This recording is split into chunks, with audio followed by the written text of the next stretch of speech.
Welcome Afropunk. It's us, 3BG. You probably don't know us. You probably don't know who we are. As you see in the names, my name is CJ. Introduce My yourself, name is gentlemen.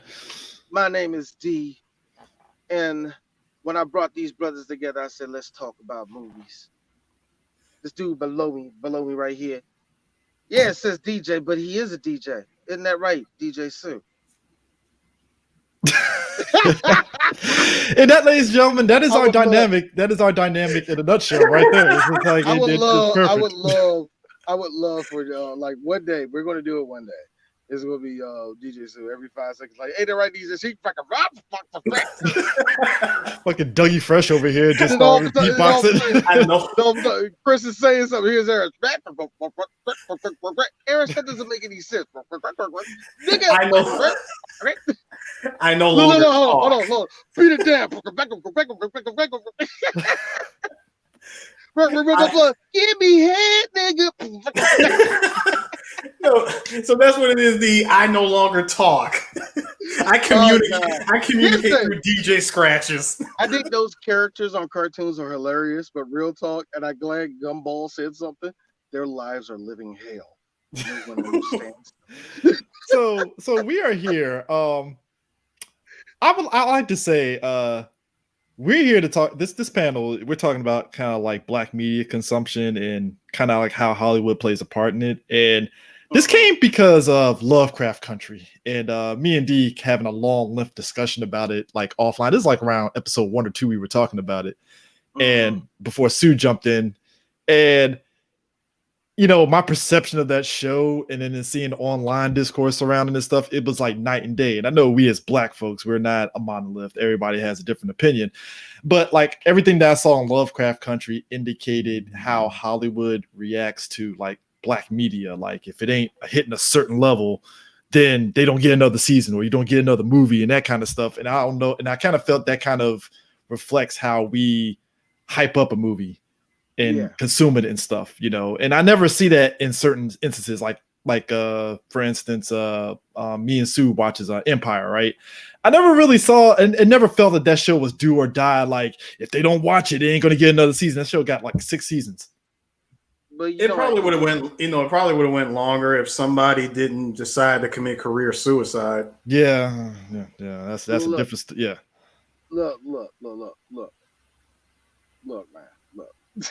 No, I'm sorry. You hung me up on all juicy, man. I'm sorry. Yeah.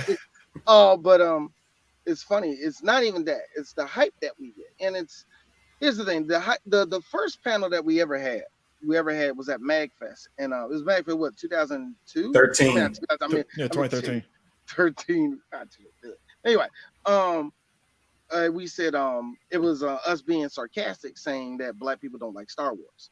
And that Not was the hype. like don't care. Don't We care. don't care. Yeah, we don't care. We don't care about Star Wars, which that was white people's attitude toward us. Yeah. That, well, there's black people there, but for the most part, they don't care. And this was right around the time where a lot of black people, or at least there was a push from a lot of black people wanted to see themselves more into media and all the rest of that. Social media played a big part in it. Y'all saw the wave. Fuck, we were one of the groups that were really pushing the early thing of saying Black Panther, Black Panther, Black Panther, Black Panther. It was crazy, And but this was before it was Reggie Hutton. it was before all this big huge wave started, right? Mm-hmm.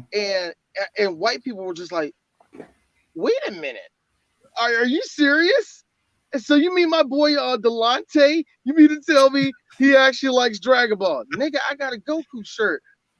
I thought you just thought it looked cool, man. Like, that's how a lot of white people treated us. Now, here's the funny thing. Even in that short time, and even before there was already a little bit of a push anyway. Yeah. But from that time to now, there's been a big push. There's been a big push, and there's been a big change in it. And now there's been a expectation level, and then there's the expectation level that was due to happen anyway. Yeah. So there's an expectation level now, and now a lot of shows got to keep up with this image, and the image comes in, and that's when it gets kind of muffled. You know what I mean? That's what it's like. We got to have this. We got to have this part of diversity in here. We got to have this conversation in here. We got to have that. That's not art to me. That's like I. But whatever. That's a different name. But whatever. Yeah. Point is, we get hyped up for a lot of shit. Like, good example. To this day, people tell me that the blackest movie that Disney ever made was the Goofy movie. I'm like, what? The movie where the nigga sang 2 songs, didn't have a line in the movie, and there was no other black people in the movie, is the blackest movie that Disney ever made. Is that what you tell me?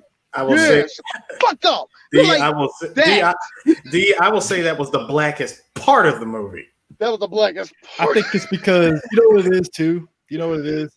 That's like a Bobby Brown song playing in the back of 16 Candles, Harris. No. Yeah. I mean, yeah. So you know what it is? It's we see ourselves like we see Goofy. Like for instance, like the characters, they had black aspects of it and stuff. Oh my God! You made that meme of remember them reaches we used to make when we were kids, nigga.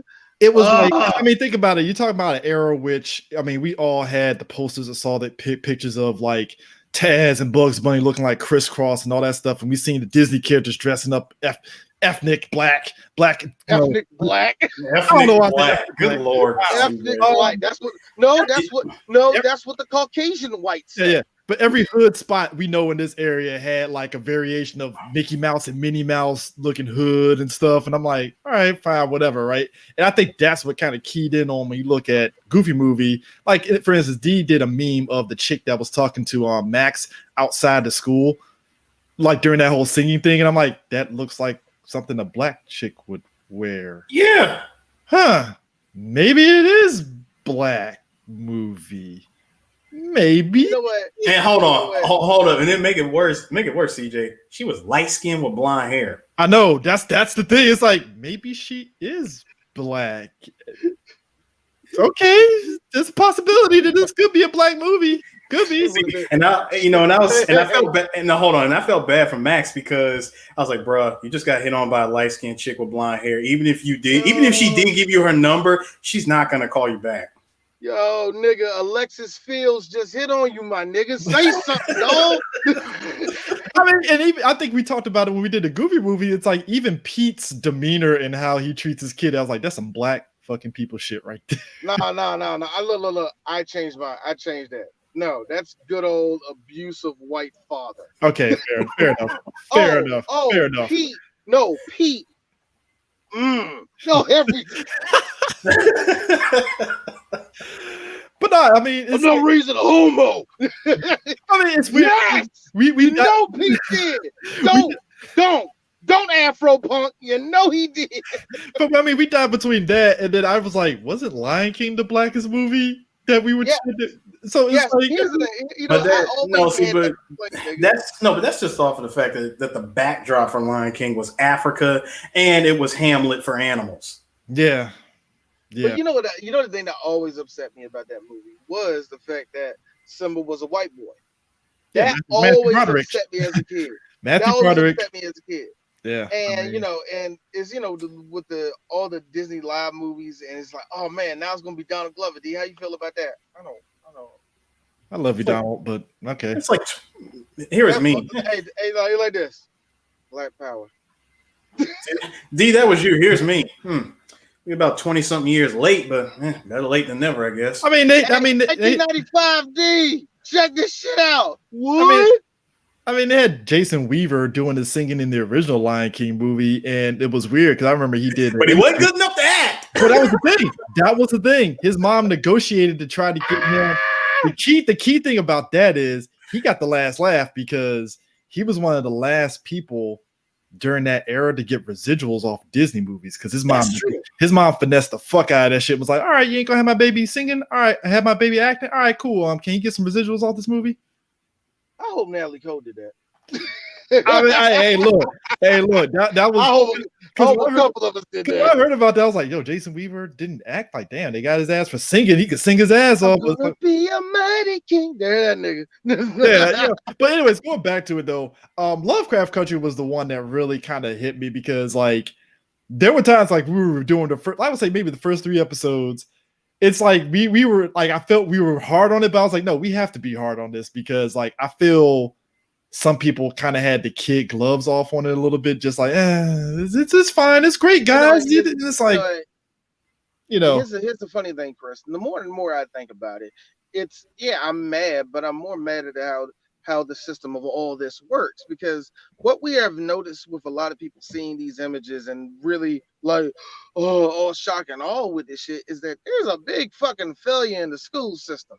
Like, there's a really big failure in any type of education. To me, at this point, if you have no idea about Emmett Till at this point, I don't know how the fuck, black people are good with telling about shit like this. We're good at that. Like, so I but my thing is, it's just like some of the imagery and some of all that shit is like, yo, come on, black folk, y'all still want this, but you don't want a slave movie. That's the weird part. This you want to see this type of racism, but you don't want to. It's the same thing to me. It's the same image, and it feels like y'all don't see the white hand behind all of this. None of y'all see that shit. None of the things that are coming into Lovecraft. Not saying that shouldn't be told or none of that shit. I'm not saying that you shouldn't tell certain stories. No, I'm not. Yeah. But you can tell that the push of this shit. Where the fuck is the sci-fi at? But whatever, whatever. Because you know why? All right, last episode, I actually enjoyed that. Yeah, train's late, but I enjoyed that. Nah, DC. Look, I hear you. Like, I hear you with that. Where's the sci-fi? The problem with all these themes and stories is it's not the fact that they're told; it's the fact that they've been told so many damn times. Yes. Yeah. And I mean, I don't know whether it's a situation where Hollywood kind of pigeonholed us and stuff, because I hear it's funny. If you really look at all the black movies that we've been getting since, actually, D got a good timetable since 2013, we've been getting more regular ass black movies than slave movies. Yeah, there's actually a push. But it's the slave movies that gets more push. Exactly. Yeah. And that's where, like I said, that's where the white hand comes in. That's where it becomes really. Y'all niggas don't see this shit. Like, I mean, and think of this is like, and that's what makes the whole debacle weird and how we consume it, because I always get frustrated. Like, I will say to this day, I wish more black people saw Blind Spotting, because that was a black ass movie and it was actually really good. And I rarely heard anybody talk about it to the degree that it did. But I remember that same year, oh man, we got another slave movie. I'm like, did you watch Blind Spotting? Did you watch Moonlight? Did you watch, like, there were some good ass movies that came out that same year, and it's like, you know what, and also there's a fight within black people that we don't want to talk about. And is that there's a bunch of us, there's a whole lot of us, including myself, you two, Eris, and you two, Chris. We're kind of conservative. Yeah, very conservative. Look, black folk are. Good black example. folk are. And we try to push against, and when we push against that, that's when this big ass nothing argument that pigeonhole black people comes from. Yeah, it's like, yo, admit it. We love gay people. Get away from me with that gay shit. That's like, if somebody say that, that's like, we get like, I don't understand this shit. You know what it is? We are. You know what it is? We're trying to run away from. We're trying to make everything blend in. Like, no, can we fix ourselves first? Because if you notice, when you see that shit, can we fix ourselves first? Because once we do that shit, trust me, niggas can move forward. We've done it before. That's the problem. That's the problem, D, right there. Like, with your argument is that we'll take three good steps and then moonwalk several fucking steps back. No pun intended on the Michael Jackson picture behind you. I mean, yeah, no pun intended. No pun intended. It's just he was there. I just had to point it out. Look, hashtag doc. Is that what? If I want to be an asshole, somebody say hashtag doctors fuck up. Like, yo, he ain't fucking. Look, all I'll say is this: that is the unknown thing that a lot of mainstream people don't realize. Is like there is a lot of conservative mentality, and a lot of people don't ever want to admit it. Like, good example, Moonlight, right? If you watch that movie, people thought Moonlight was like, oh, these two dudes are fucking. If you watch the movie, there is no fucking happening between those guys. Tender embrace, a kiss or two. That's about it. Slight bromance. Yeah, bromance. Here's the fun thing for me. My dad taught me not to hate homosexual people. Don't hate gay people. Don't be that person. He really installed that in me. I'm really big on backing up anybody, any justice, especially for black men, black gay men. You know what I mean? I want them to feel like they free to be themselves and all the rest of that shit. I'm backing that shit up. Hey, Dad, you saw Moonlight? Yeah, I ain't like that gay shit. I mean, but that. Hey, look, that was my Facebook timeline to a degree. That was my It was that. Facebook It was the squirm of like, man, I don't understand this movie, and I'm I like, got it's like, man, you really trying to kind of sort through your feelings on this movie, aren't you? yo, bro, I got peoples in my family. So y'all don't want to watch the Nate Turner movie, but y'all watch this. This gay ass shit. I'm like, dude, I mean, it's not even gay. Like, I had a cousin that, I think all of us had at least one cousin that had this long thread on Facebook, this deep about. I'm like, yo, so D Shaw, Three Black Geeks, as a person that has been a film critic, all three of us, by the way, have been film critics for 10 years. Anyway, all of it, like, as a dude that's been a film critic for 10 years that has to have knowledge of fucking movies, why are you letting so much headspace for one little old movie? Why? That's a lot of U-Haul trucks for that fucking movie, my nigga. I mean, you wrote a fucking novel on Moonlight on shit that didn't exist. It's like, dude, Moonlight wasn't even black. I saw somebody was like, Moonlight is black, Brokeback Mountain. I'm like, not even close. What the fuck are you talking about? Close. Dude, there's one part of that movie. Replace homosexuality with me being insecure. Holy shit. And I cried at that part. It was when he was in middle school. Yeah. I cried at that part because I lived that part. It broke me. I love this movie. And I mean, like you said, it's just the whole thing. You missed that. But I mean, it's just like us. We'll big up the Nat Turner movie, and it's weird. I have a weird feeling about it. It's like, I didn't like that movie. Look, there's good parts. It's like, I don't mind us talking about those history aspects of it, but it's like, Can we just get a regular ass movie where it's just two dudes just going through, like, the last black man in San Francisco? Great ass movie and stuff. It's a regular ass fucking movie and stuff, right? It is like, I'll watch that, but it's like Nat Turner. It's like, I kind of don't want to watch this again. The racism, even though racism is there. And let's be very real. This also goes for the new stuff too.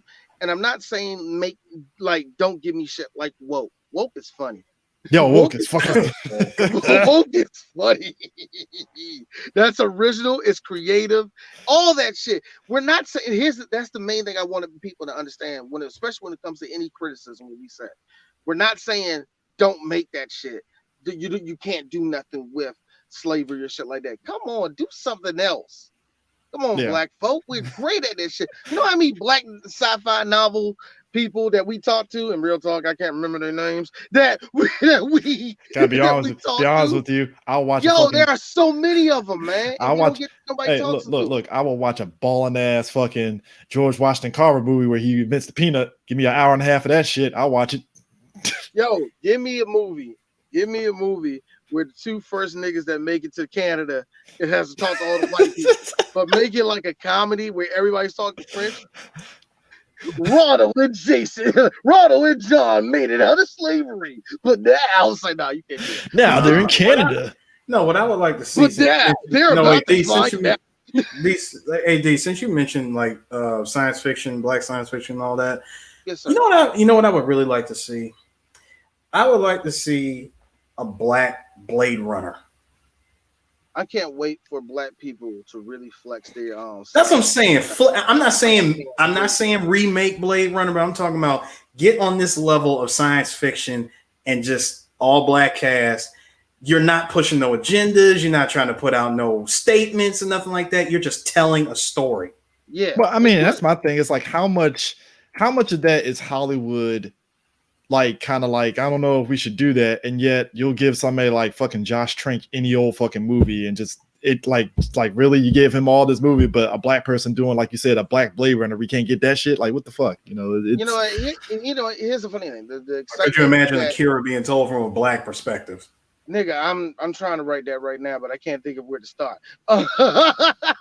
Like, nah, nigga, like, D, come on, you gotta make a hood of shit. All right, nigga. So after the NBA finals is gonna take place.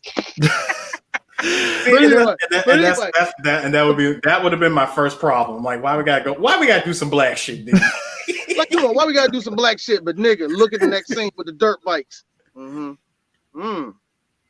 Ooh, that's better than Akira. Yeah. I mean, but Yeah. it's funny too, because like when I say when we critique the material that we give, like I look at something like silly as Uncle Drew, right? It's funny. It was a very mixed movie. And I saw some black folks that would have killed. If it was the 90s, it was so 90s, and it was weird seeing like some black people, not all black people, just look at the movie like, man, fuck that movie. I'm like, but it's a very silly ass movie. Don't we want silly movies like this? Come on, man. Here's the funny thing. I think Lovecraft has taught me that about us, at least a good a section of us, or whatever. You know, you can say bougie, but I think it's more than bougie. I don't think it's so much bougie. I think it's so much people who really are starved for something, that want something new out there. You know what I mean? To give Lovecraft his credit, there's nothing like that from black folk. And that's where the hype, I understand, comes from, where you don't see yourself in that position. In the sci-fi realm. And you know what? I totally get it. The one episode I'm not a big fan of, everybody loves it, is the Hippolyta episode. I'm not a big fan of it, but the second I seen that fight scene, I was like, there are a bunch of girls right now who are like, you know what I mean? If Black Panther gave them their life with the Dora Milaje, that episode really went over the top. That whole episode birthed so many black cosplayers. Yo, with the Dora Milaje, I already told you, Harris. Chris, I already told you, man. Like, man, fuck them. The Amazons crushed their ass. But when we was watching Black Panther, remember when they said, "Do," I'm like, yeah, bitch. Let's go. So I get it. I totally get it. And even when you look at Lovecraft to what it is, you are seeing yourself in a side. Like, we don't get that. And I understand that. And I get that. And I'm not shaming that. Let me make that very clear. I'm not shaming that.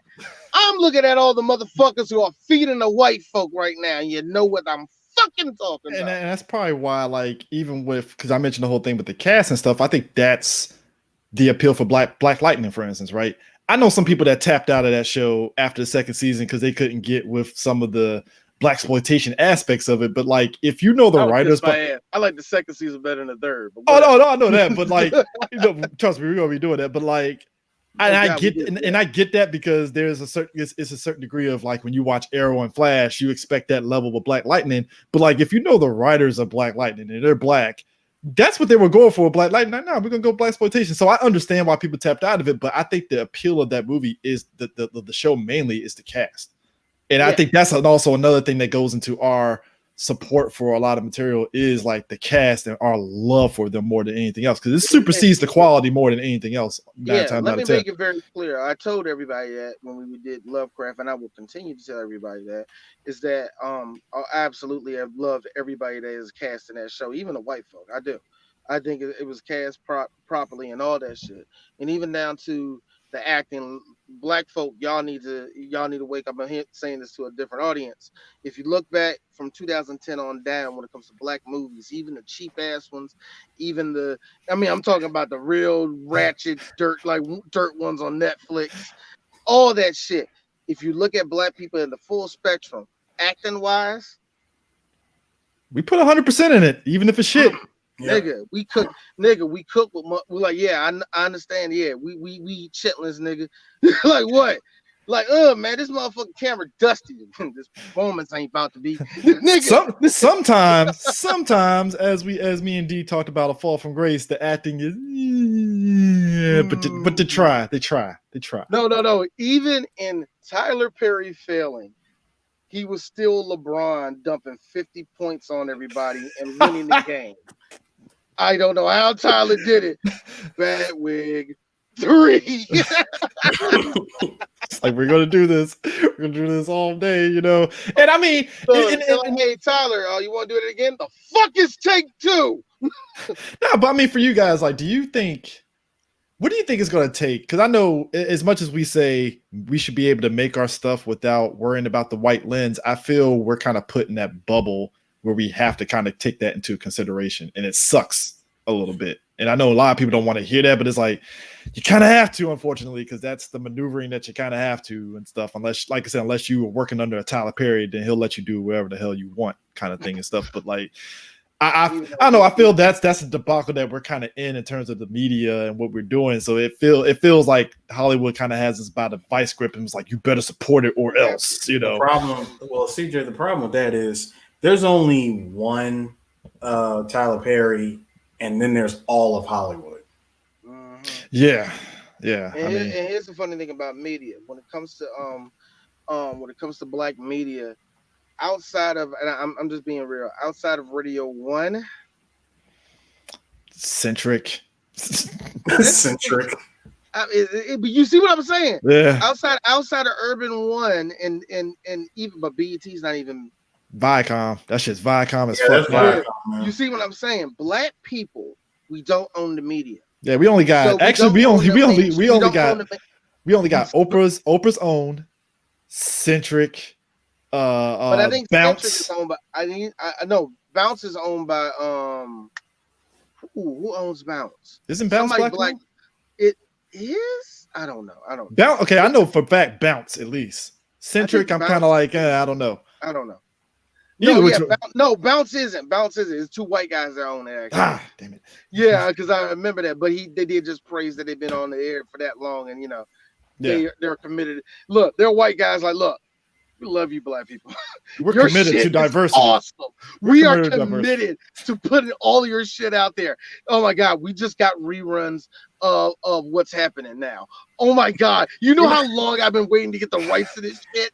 I love black shit. Look. Unlike other black black media outlets, we're not just gonna rerun Baby Boy like every day. Looking at you, no. We're only going to do that twice a month. But I mean, it's just it's weird because, like you said, Sue. It's like Tyler Perry is just one guy. He can't do it all. And damn it, look, his shit with not paying his people amount of money aside and stuff like that. That needs to be rectified. I feel he tries to put the team on his back because he's writing all the shows, and I'm like, Tyler, you don't have to do everything. I get it because you want control of your stuff. No, not anymore. Not no more. He don't have to do that shit no more. Okay, no, right. That's why I'm saying that he doesn't have to do that no more.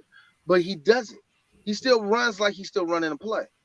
I gotta do this. I gotta do that. I gotta make sure this is there. I gotta make sure that is there. That's why all the quality of the shit in the last 3 movies have been terrible. I know. Wait a minute. When the quality of suck a dick. Hey, even that TV show, bruh, is like. I still haven't seen it. No, I still think that, man. Look, I think this is just an idea. What he could do is just get all of, literally do what he's been doing with his movies and plays. Bring black people together. I say you holla at Oprah, holla at Diddy, holla at Snoop, Master P. Get everybody black with money together. It's kind of why I wish we didn't have COVID, because I actually would have took a gamble and went to Essence Fest, because that's a black as fuck thing. And there's a lot of media people there unknowingly, because that's how Master P I got the hook up to pushed out, because that was his company pushing that movie out without having to have, what was it? Was it New Line that did the first movie, that pushed out the first movie? Yeah, I think it was New Line. Yeah, so it's like he did it with his own. Was it Dimension? Yeah, it might have been Dimensions. Miramax. It was one of them companies. It was one of those companies. Either which way, when he did, I got the hook up too. Like, he pushed it out at Essence Fest, and I was like, they can do that at Essence Fest. And when I looked into it, it's like that shit is pretty much like Black Comic Con, damn near, because it's like a lot of media push on like radio, just everything across the board. And I was like, wow. And much like Afropunk is about to be too. So here's the thing, black folk. The thing I want to stress to everybody is that I don't want you to push the wrong thing. I want you to still push us. Yes, it's in the mainstream, and I'm glad it's in the mainstream. You know how much I don't like Empire, but I'm like, yeah, shit on them niggas. Be the number one show. Shit on them niggas. Hey, I root for that. Yeah, I root for that regardless, man. So I want you to remember, just don't root for the wrong thing. And because there's black media, don't forget that anytime black people take care of themselves, We do good shit. We damn near freed ourselves from slavery. We fucking we shitted so hard at these white folk during Reconstruction. And every time we do good shit in the hood, and every time Atlanta, DC, Baltimore, Charlotte start looking good in the hood, white folk like better have a riot. These niggas stunting too hard. I mean, actually, you know what they call it now, right? Gentrification. I think you know what it's yeah. You know what, Eris, it'd be so perfect right here if we put Walgreens right there, and right beside the Walgreens it's going to be a Whole Foods. Right beside the Whole Foods it's going to be a gym. I don't know if it's going to be like the Orange Crush one there, like that. But yeah, have that, and on top of that, get away, Negro. Bye. Make that a dog park, by the way. And make that a dog park. Yo, you know how fucked up. Look. As much as I know, okay. Look, nigga. As much as we know to do the traps in motherfucking DC and Southeast, and some of them bitches is gone, and they're like, God, there's a lot more white people over here than there should be. Even though I'm glad some of them are gone. One maybe say this. I remember that's the first time I saw a crackhead break into somebody. D, hold up. See, I mean, yeah. D, it was super on the nose when you said put a dog park here. Because let me tell you something. I just recently moved to Virginia. I have never seen more dog parks in my life. Oh, dog parks, and you also got to pick up your poop. They don't play that shit. No, but this is how bad it was. So since with me being away, like I was in Japan for like the last 7 years. I come back and I remember we went through Southeast, and I said, "This Southeast?" I was like, I thought it was in high. And I was like, hold on, I thought we crossed over into Hyattsville or something. I'm like, this Southeast? I was like, bro, I see a white lady with a picnic. Like, she's literally had like a picnic blanket out. She got her kids setting up a freaking lemonade stand on the sidewalk. I'm like, Berry Farms is right there. Like, how? Hey. I'm like, whoa. And what's that on the other? Like, what was this on the other side? A Harris Teeter? Hey, Harris, that section you saw. Now, check it out. That was Anacostia. Yeah, guess what? Though that section you saw with all that section right there that blew your mind with the white folk. What happened, D? Oh, wait a minute! Boom, nigga showed up and just ruined. I'm not shitting you. All the white folk are gone now. Fucking gone like a niggas won the battle on that one. Yeah. Oh, but hold on. It's nice. Look, and guess what? It's still nice over there too. The Harris Theater's gone, but it's still nice over there. That Harris Theater's gone already. Damn. They actually ran opening, grand closing. It was weird. It was weird. I don't know why they did that anyway, but whatever.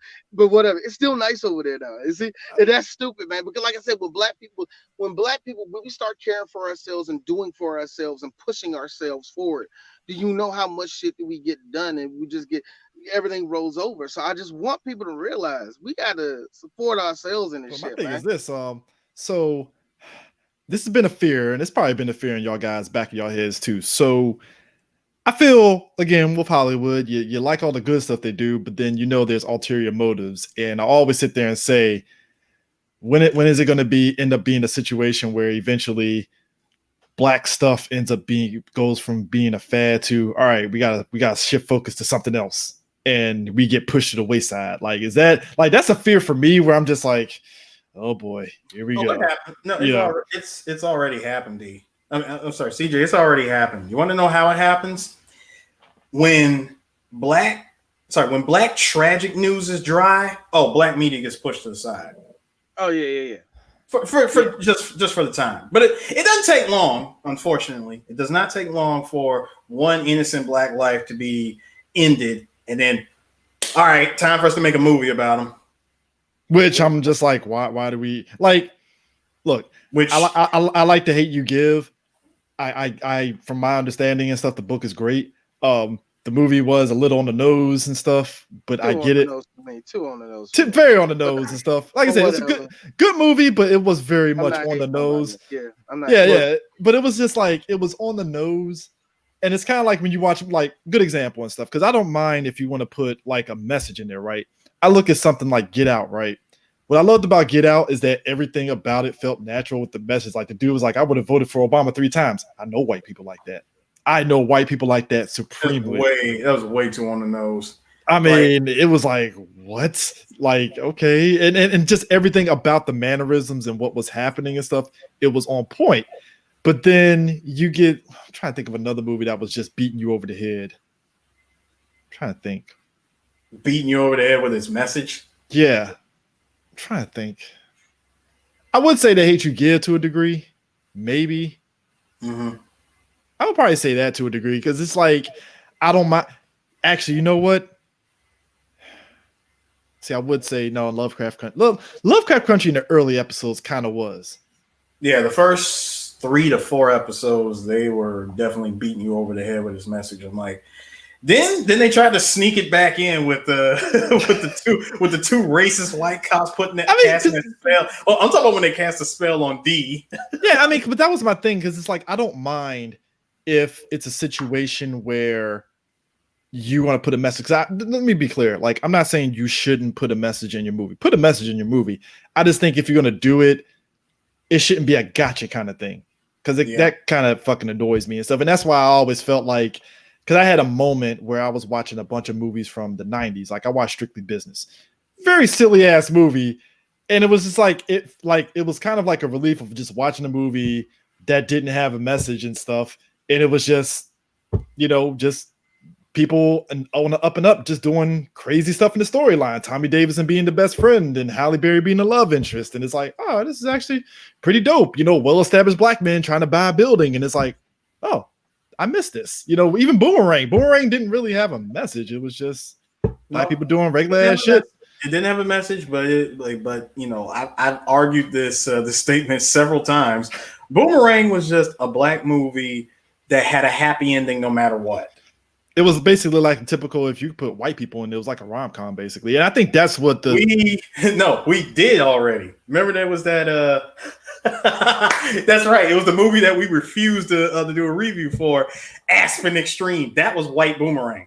Yeah, I mean, because and that's the thing when it gets down to it is the fact that at the end of the day, I think that was Eddie Murphy's whole mantra anyway. He just wanted to make a regular ass movie with just well-to-do black folks with no violence and none of that stuff. And I'm like, I miss that. I miss that era where we just got those movies. Even Best Man and even Waiting to Excel. That didn't feel. It was just a regular ass movie. It was like, all right, cool. You're missing another one. There was Love Jones. Yeah, Love Jones.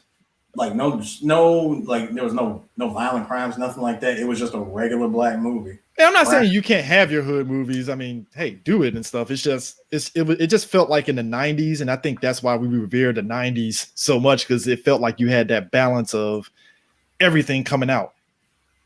Your action, your black. I mean, we talk about the black action movies and stuff with Keenen Ivory Wayans. He was putting out movies and stuff, and granted, that was Hollywood helping him out, but like those kind of films.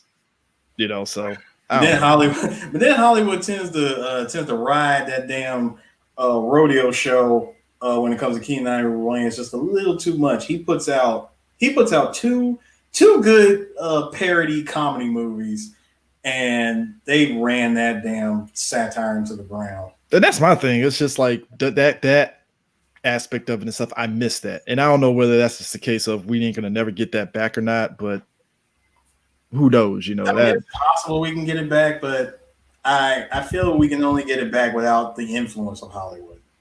And that's what I think that's the overall debacle for this whole panel was just like I always felt that we overhype it, but like to D's point and stuff was the fact that it's because of, hey, this is what we're getting, and we just want this whole thing to succeed. And it just kind of sucks a little bit that it's hinging on our support 100%. Like it can never just get a second chance. Cause I see so many shows that's like, really? That got like a third season?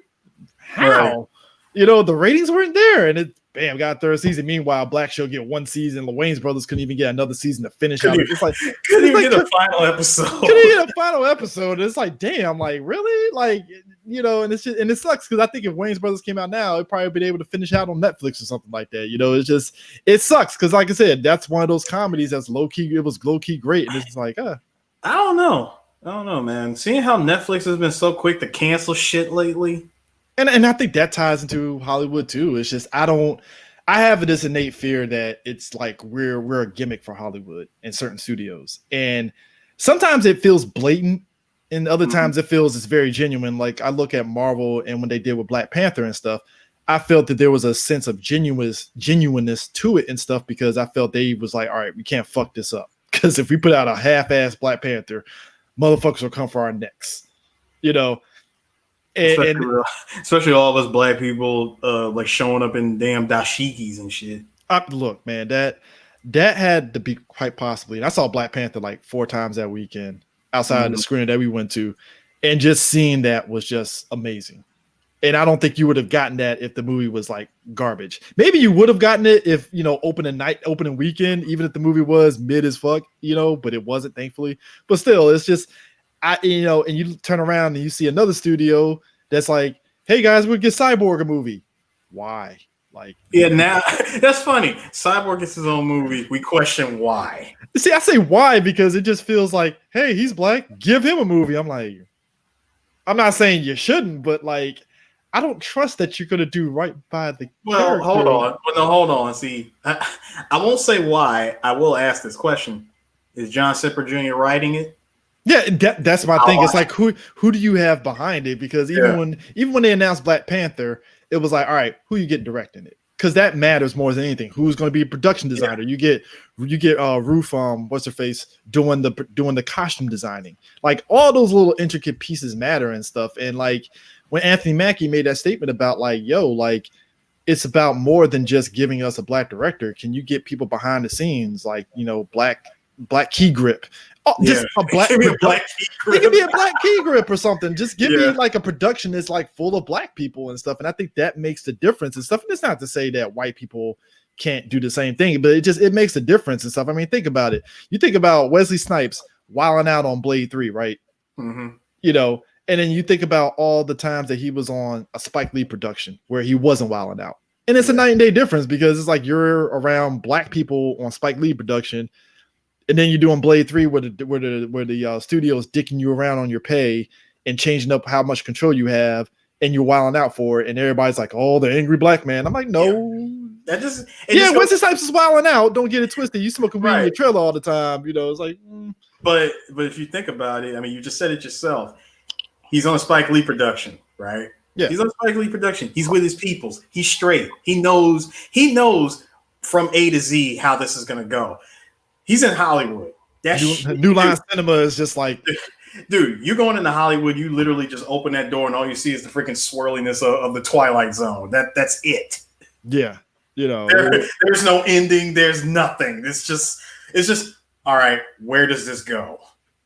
I mean, I guess we got like 8 minutes left of this. So, when do you guys? I know this is probably the harshest thing to say, but fuck it. So when do you see this whole like riding the wave of Black folks starting to die down? Because, you know, they got the whole Oscar so white, and it's like, oh man, Black people getting all the awards, and then Latino people are still like, oh, this is basically, to be, I think it ends when whenever they co-opt any of our stuff, and whatever movement ever gets co-opted, that's when they take over. They took over Me Too, and if there's a way for them to do Oscar so white to not make it about Black people, they're going to find out a way to do it. And I think it's going to be try to usurp it by doing a lot of like Latino people, like Spanish people. But it's like those white people, though, you know what I mean? It's going to be like, you know, something like that. You know, whatever way the way they do it, they will find a way to usurp it and make us look like, you know, nice try, Negro. And try again. We give it to the Latin people, and it's like I hate the fact that we end up playing the baton passing. Like, all right, Black people, you're up. We're gonna give it to the Latino people. Here's the baton. It's like, shouldn't it just be a mix, like a rainbow? No, see, CJ, that's what brings you know, an argument that I had with y'all, but way before we started recording. I'm not trying to preach any of this, as D would say the other day. He was like, God damn it. He was like, DJ, so you preaching, man. Like I'm sick of you, nigga. I'm like, tired of it. But no, it's I was like, nigga, you made me like, nigga, you making us preach up in here talking. No, it's just because Chris was like, all Chris told us was like, all right, guys, we gotta do it tomorrow. And here's me and Eris. Oh, you brought your soapbox. I believe I did too, D. Drop it at the same time. We both stood on top of us. I say my brother. No, I say my brother. And I was sitting there like Brian Gumple, like,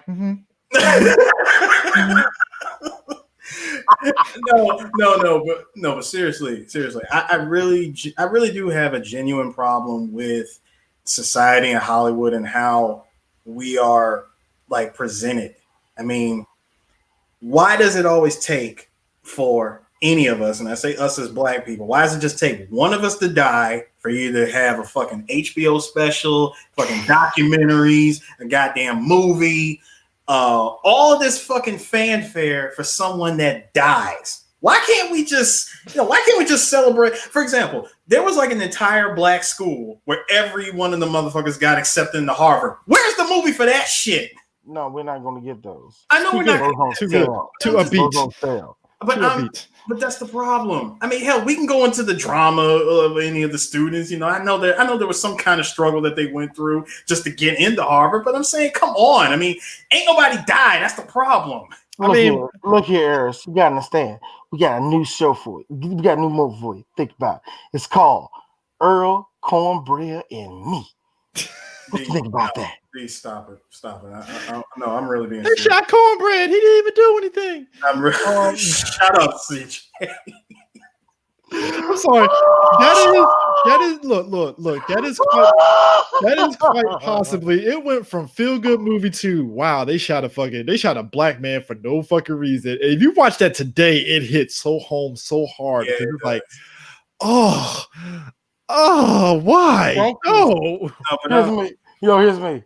Thank you, 70s. No, but I'm serious. I mean, why? Like, why does it take that for? Because they don't feel that we're viable until we again. It's not just us as black people. Let me get the game twisted. I feel Asian people got to work just as harder as black people, and Latino people got to work just as hard. Because think about it, Crazy Rich Asians making the money that it made. It's like we should have had Crazy Rich Asians like years ago. Well, here's the problem. And that's the funny thing about that, CJ. Crazy Rich Asians is, I would say, this generation's Joy Luck Club of like the big Asian movie that came out. You know what I'm saying? Yeah. Now, between those two movies, while they come few and far between in America, they pump that shit out like every year in their own country. And yeah, nobody did their own country. Yeah. But here's the thing about that was so messed up about what's Crazy Asians. A lot of the Asian communities, like, you do realize a lot of us, we struggling. Like, can we get? I mean, and that's probably why they like Fresh Off the Boat, because that's a very middle class. Like, that's kind of pretty accurate to a degree. On like, I had neighbors like that. Actually, I had neighbors like that. Cool Asian motherfuckers. They was on Korea, man. They were cool as hell, man. I mean, and it's like even with Latino people, it's like, look, I look back to this movie. I think John Singleton produced it. Illegal Tender. I wish that movie was bigger than what it was. No bullshit. Like, that movie is underrated as fuck. I'm mad that you will forever stand for that movie. Also, if we're going to stand for movies that nobody ever heard of, there's a movie called Boogie Town. Look it up. Anyway. But it feels like, it's kind of like, I just wish that us as black people and every other race, we got that same opportunity as white folks in terms of chance after chance after chance. Even if it's shit, hey, throw it out there. Fuck it. We'll see what happens. But again, real quick, it's when we get co-opted, Eris. That's really what happens. Yeah, What happens is when black people we get into a big ruckus, we get loud, we get really backing stuff up. What a lot of capitalists realized was, I can make money off of their sorrow. I can make, even with this on my head. They can say, how can I make a buck off this? How can I make it for something? Now, granted, this was from black folk, but still, you know what I'm saying? Oh, but it's only a matter. It's only a matter of time before the before the Vikings from Mount Caucasus come down with money. I just own it. And on our other show, Working Out the Sports Show, me and Chris, we really backed up Colin Kaepernick. And I said, I love him to death. But here's the thing that kills me. When our song gets signed to Nike, I said, that's it. Oh, it's done. So not done. Not his fault, but yeah. Not his fault at all. Yeah. And I think that's That's what it really boils down to. It's just like the co-opting of movements and stuff by white folks. And again, some of them mean well, but it's like, come on, guys, let us have this and just fall back and sit down, just keep it moving, man. And it's an unfortunate thing and stuff. And I think all that kind of does feed into like how we consume everything, because it's like you don't want it to get co-opted, but at the same time you want to still support it, but then you don't want white people to look. It's like, don't look at it, white people. I'm like, they're gonna look at it anyway, man. Like, in other words, what we have is like the most fragile thing that we can hold on to. Yeah, and I think that ties into why we hype it all up. It's like this is all we got. Like we gotta like take care of it, and hopefully it just works out the way it does. And stuff. Kneeling at a football game, snatched. Look, as soon as I saw Jerry Jones kneeling with the Cowboys, I was like, and it got co-opted. Yeah, and that's the thing. It is. Then we had all the politics. Then you had all those politicians wearing dashikis and kneeling. I'm like, oh, look. I'm gonna say it like this: we rarely on 3BG get political, but even me as a Democrat, I'm looking at all the white people like, stop, guys. You mean well, but don't do this. I was just like the child on Black Panther. We don't do that. We don't do that here. No, here's the thing. Like you say, when anytime it gets co-opted, man, black folk, y'all gotta realize, who gives a fuck what these white folks say? Yeah. Who gives a fuck what they say? Keep moving, keep pressing. Don't get off the issue. All right. Like we always say, we need a leader. No, we don't. We need to all stand up. That's what we need to do, because a leader is just telling us all to get the fuck up. So that's all we need to do, man. D, and just to piggyback off of that, the problem with having a leader is all it takes is for somebody bold and crazy enough to remove said leader. Exactly. Therefore, making the people just say, "Well, I don't know what we do. I guess we go back to what we're doing." Think about it. It's like Malcolm X was a leader, and then all of a sudden he start preaching harmony. Get your hand in my pocket, and it's like, there you go. Fuck. What the fuck, So yeah, we do have to. Who knew that this was his bottom line? Yeah, I mean, we just gotta come together. I think we're definitely capable of doing that. So we'll see what the future holds. We'll definitely see what the future holds. And like I said, black people support each other. Support each other. God dang it, support each other. Yes, our stuff is going to get co-opted. Yes, our tears is going to turn into a riot that we never freaking started in the first place. All of that. Yeah, don't forget what the message is, and don't forget what you're fighting for, man. Because like I said, when we do for each other, and we got our mind to it, my God, dog. Yeah. You know what I'm saying? But anyways, that is the end of the panel. I can't believe we actually did 50 minutes, but actually this probably would have been, if we did it in person, this would have actually been even better. But hey, it is what it is. Working the confines of what we can during COVID. Like, y'all don't understand, Three Black Geeks. We can talk for 3 hours, but I know a lot of people can talk for more. I'm just gonna be honest with y'all. But what y'all talking about in that 3 hours? You gotta listen to the show. Dang, nigga. Gotta listen to the show. Dumbass episodes we done did where Eris fell asleep. I fell asleep the most. Chris fell asleep. Yo, like I tell it to everybody that wants to get into this line of work. Guess what? It's hard. And number two, podcasting is boring. Well, you're only as boring. You're only as boring as the material that you do. No. Like Chris is right, but look at me. Podcasting is boring. Well, anyways, folks, thanks for joining in on this panel, and we appreciate it. And be sure to check us out at Three Black Geeks, and all of our social media links will probably be on part of this video and stuff. Yeah. So anyway, when it comes to Three Black Geeks, we do retro movies, we do movies of the day, we do anime, we do 80s movies. We're really good at doing white people movies. When I say white people movies, I'm talking about white people movies. We're good at that. Yeah. We're good at that. Be a DJ. We got our secondary show that really ain't got nowhere, but it's really fun. It's BAM podcast, where it's basically my show. It's DJ Sue's show too, because DJ Sue is back. Oh my God, we're gonna be doing the set episodes of them too. But that's our secondary show. We do Working Title Sports Show. We do the second best show on the whole channel, if you ask my opinion. But to be really honest with you, it's probably the best show that we have, and that is Morphin Metacast. That is done by Chris. I'm not joking with you. That might be the best show we have. But yo, That's a fun show. Working Time Sports Show is me and Chris. We talk about sports on a weekly basis or kind of on a weekly basis. We also talk about movies too. Talked about all the Mighty Ducks movies, and finally, I would say we do. We do Russell Corner, but guess what? D kind of doesn't give a shit. It's revamped. It's in the revamped format. It's in a revamped format. It's the revamped format now. Yeah, look, some of y'all from a small town. Man, this Chili said it was going to open up in 2016. It's revamped, but it's for our sake and stuff. So but yeah, appreciate you guys joining in on this panel, and yeah, have fun at Afropunk, y'all. Peace.